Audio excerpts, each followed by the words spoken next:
warahmatullahi wabarakatuh. Berikut adalah tugas Latsar Agenda 3 CPNS Kemdikbud Angkatan 13 tahun 2024.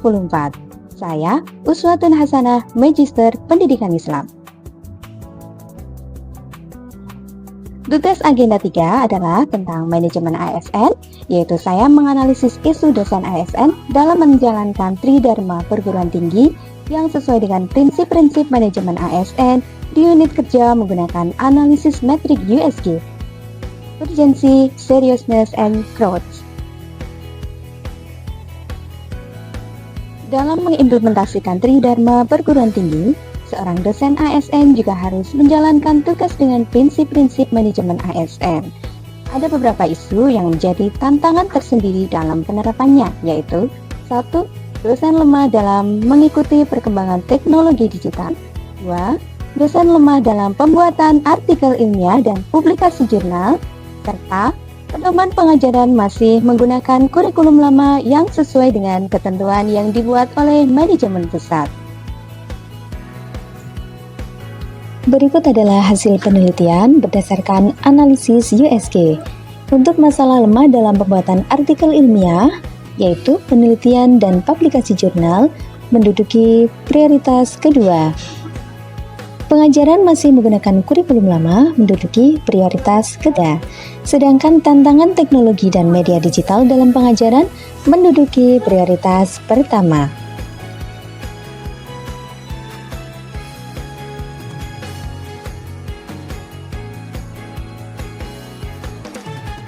Berikut adalah beberapa alasan mengapa teknologi dan media digital dalam pengajaran menjadi tantangan. Yang pertama adalah kesenjangan kompetensi digital. Tidak semua dosen ASN memiliki tingkat penguasaan teknologi yang sama. Sebagian dosen mungkin merasa kesulitan dalam mengadopsi teknologi baru atau memanfaatkan media digital secara efektif dalam proses pengajaran. Kesenjangan ini dapat menghambat penerapan Tridharma, terutama dalam pengajaran yang berbasis digital. Menguasai teknologi digital memerlukan pelatihan berkelanjutan dan adaptasi terhadap perkembangan teknologi yang cepat. Tantangan ini bisa mengganggu keseimbangan waktu dosen dalam melaksanakan tugas-tugas pengajaran, penelitian, dan pengabdian kepada masyarakat. Alasan yang kedua adalah keragaman tingkat literasi digital mahasiswa. Mahasiswa datang dengan berbagai tingkat literasi digital. Beberapa mungkin sangat mahir menggunakan teknologi, sementara yang lain mungkin kurang familiar. Dosen harus dapat menyesuaikan metode pengajaran agar inklusif yang bisa menjadi tantangan besar dalam kelas dengan tingkat literasi digital yang beragam.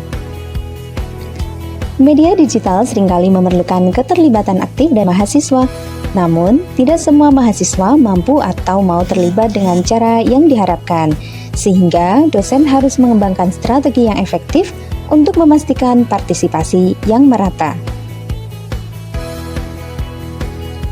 Jika isu dibiarkan, maka dampak yang akan terjadi adalah yang pertama, penurunan kualitas pengajaran.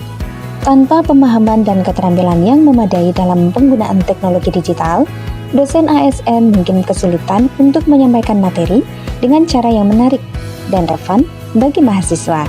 Ini dapat menyebabkan proses belajar mengajar menjadi kurang efektif, membosankan, dan tidak interaktif, yang akhirnya menghambat pemahaman mahasiswa terhadap materi yang diajarkan.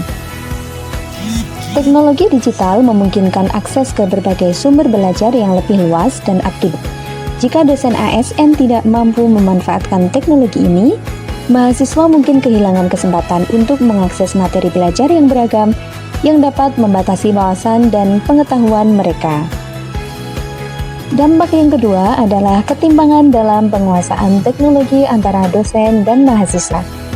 Jika dosen tidak menguasai teknologi, mereka mungkin tertinggal dari mahasiswa yang lebih melek teknologi. Hal ini bisa menyebabkan kesenjangan dalam komunikasi dan interaksi di kelas, di mana mahasiswa mungkin merasa tidak mendapatkan dukungan yang cukup dari dosen dalam memanfaatkan teknologi untuk belajar. Dampak yang ketiga adalah keterbatasan dalam inovasi dan penelitian.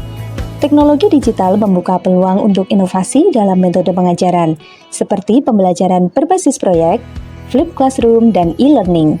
Jika dosen tidak menguasai teknologi ini, Mereka mungkin tidak dapat mengimplementasikan metode-metode inovatif ini yang dapat membatasi perkembangan pedagogi dan kreativitas di kelas. Dampak yang keempat adalah menurunnya daya saing institusi pendidikan yang akan memperburuk reputasi akademik, kemudian akan berdampak pada akreditasi dan peringkat institusi. Dampak selanjutnya adalah ketidaksiapan dalam menghadapi perubahan pendidikan global. Dan yang terakhir adalah dapat menurunnya motivasi dan kepuasan kinerja dosen. Dosen yang tidak memiliki keterampilan teknologi yang memadai mungkin merasa terbebani dan stres ketika harus menggunakan teknologi dalam pengajaran. Hal ini dapat menurunkan kepuasan kerja dan motivasi mereka, yang pada akhirnya mempengaruhi kualitas pengajaran. Dengan penerapan solusi-solusi ini, dosen ASN dapat lebih siap dan percaya diri dalam mengatasi tantangan teknologi dan media digital dalam pengajaran. Hal ini tidak hanya akan meningkatkan kualitas pengajaran, tetapi juga mendukung pencapaian Tridharma perguruan tinggi secara keseluruhan sesuai dengan prinsip-prinsip manajemen ASN.